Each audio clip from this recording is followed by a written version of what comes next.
Whether you're trying to make a good first impression, start a personal project, or simply stepping outside to greet a new day, it's always important to put your best foot forward. A strong start can greatly help in keeping things going later down the line, and it seems this lesson was very much taken to heart by Japanese government railways when it came to locomotive design.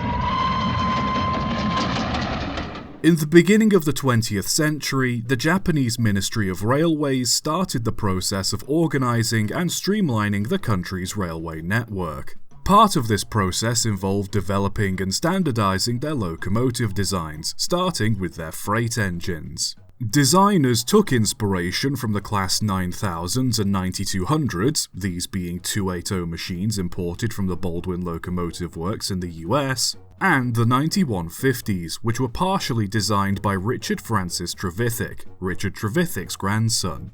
These new engines would be both designed and built in Japan, with the designers choosing to stick to the 280 wheel arrangement. 12 prototype engines were constructed in 1912 and classified as the 9550's, but their performance was poor, being too heavy, hard to properly fire, and their fireboxes were prone to breaking. With this in mind, the design was further altered and refined. The biggest challenge designers faced was fitting the engine with a bigger boiler to improve performance, but because the engines were designed to run on narrow, Cape gauge 1067mm rails, it made fitting a bigger boiler a challenge. In the end, inspiration was taken from the 8850's that had been built in Prussia, which were relatively top-heavy thanks to their boiler size, but were otherwise very reliable performers. 1250mm diameter driving wheels were settled on, along with a pair of 510 by 610mm cylinders, wall-shot valve gear and plate frames. Like the prototypes, superheaters were also fitted to help boost performance. With these changes made, 18 were assembled in 1913 by the Kawasaki shipyard. During testing, it was found they had a top speed of 70 km an hour thanks to their top-heavy nature and small wheels. Yet, despite the relatively large size of their boilers, these being some of the largest ever fitted to narrow-gauge locomotives at the time, they were surprisingly light on their wheels. Their light-footed nature, however, didn't detract from their power, as they proved to have a tractive effort of over 31,000 pounds.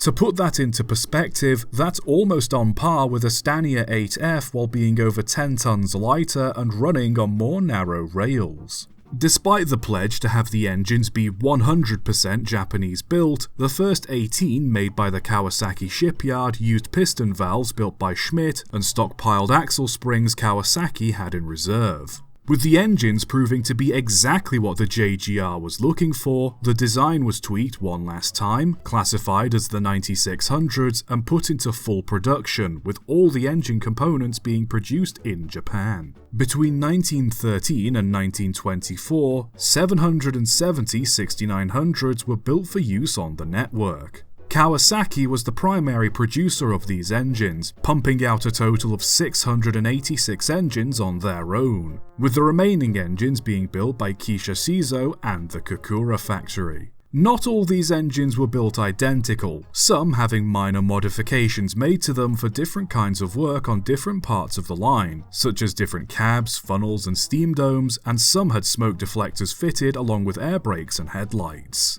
Nicknamed Kyuroku, or 9-6 by engine crews, their primary role was pulling mainline coal trains throughout mainland Japan, their lightweight allowing them to work freight services on virtually any branch line too.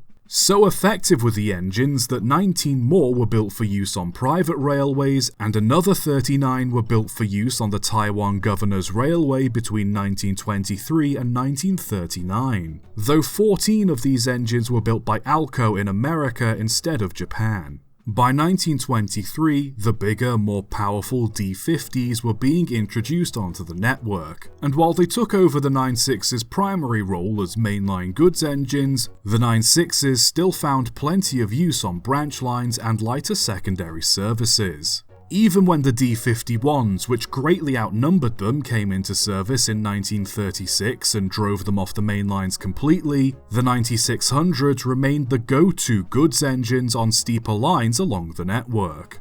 Their seemingly ideal design did however come with one major drawback, this being their crank pins. It's a bit technical, so I might not get this perfect, but essentially the crank pins on the wheels either side of a steam locomotive need to be set 90 degrees apart. This way, if one cylinder is fully open or closed when the engine stops, the other one is still in an ideal position to move so the engine can start. If the crank pins on the left side are 90 degrees ahead of those on the right, then the engine is considered left lead. And if the crank pins on the right are 90 degrees ahead of those on the left, then the engine is considered right lead. The 9600's were intended to be right-led, however, during the design stage, the engines somehow became left-leading instead, and for some reason, nobody decided to amend the error despite having numerous opportunities to. As a result, maintenance of the wheels and crank pins became significantly more difficult as the specialist equipment used during inspection and maintenance was designed for right-lead engines only. This wasn't an issue on other standard designs as they were all built to be right lead, so why the 9600's were built to be left leading is a mystery. Some say it was a simple design error, however it's also believed that they were made left leading intentionally, as some of the locomotives Japan imported that were left led were considered better than right leading designs. In 1937, the breakout of the Sino-Japanese War led to the Japanese army requesting locomotives be sent over to China to help move goods, supplies and troops. 251 9600's were acquired, and between 1938 and 1939 they were re-gauged to run on the standard gauge railways of China, with some being converted to meter gauge once the war was over. All 251 remained in China, and like their counterparts back home, proved to be very reliable, powerful and light-footed. A dozen or so engines were damaged or lost during the Second World War, but despite the design being over 30 years old by 1945, there were still plenty of them in service. By the 1950s, the JNR felt it was time to invest in more powerful engines, as the 9600's were certainly past their prime. However, no matter what they tried, they found the engines to be simply irreplaceable. While they'd long since been replaced on mainline duties, the newer C58s that were introduced to replace them on branch line duties were found to be underpowered by comparison, and the later D60s and D61's were simply too big and heavy to safely run along secondary lines.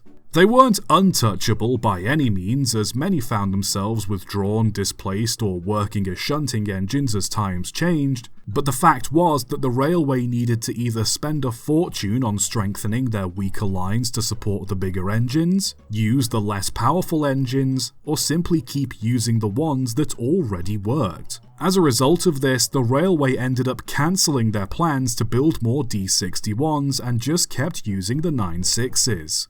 Their reign as Japan's best goods engines naturally couldn't last forever, and by the 1960s, diesel power and electrification gave way to better engines. By 1966, only 382 9600's remained on the network, this number dropping to 124 by 1974. Amazingly though, despite being the first standard steam engines to be built solely in Japan, they also managed to be the very last to work in Japan too. By 1975, all steam locomotives had been withdrawn from the network apart from 66 9600's, these eventually being taken out of service by the end of 1976. Despite the design being over 60 years old, the engines proved to be some of the finest freight machines Japan ever built. And considering they were essentially the first standard locomotives ever built in the country, well, I think we can all agree it's an incredible example of putting your best foot forward.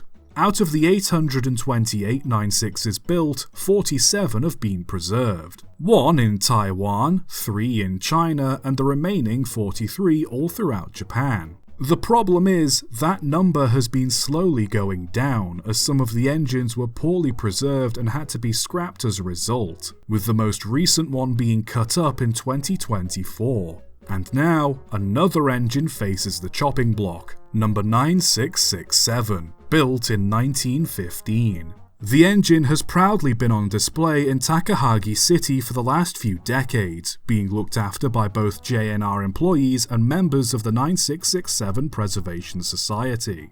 Recent concerns of asbestos in the engine has led to the local government considering scrapping it. And I don't know about you, but it feels unfair to chop up such an incredible piece of railway history, especially one that's just turned 110 years old when other options such as relocating the engine or having the asbestos removed are still available. The next meeting to determine the engine's fate happens in September, and if you're like me and you don't want to lose another piece of steam history, the 9667 Society has started a petition to help save the engine. At time of recording, it's currently at around 1,500 signatures, so every name helps. I'll leave a link to the petition in the description and the comments so you too can sign it. All you need is your name, email and postcode. That's it, no donations required, just 2 minutes of your time could be enough to help save this engine. And seeing how you've already watched this entire video dedicated to them,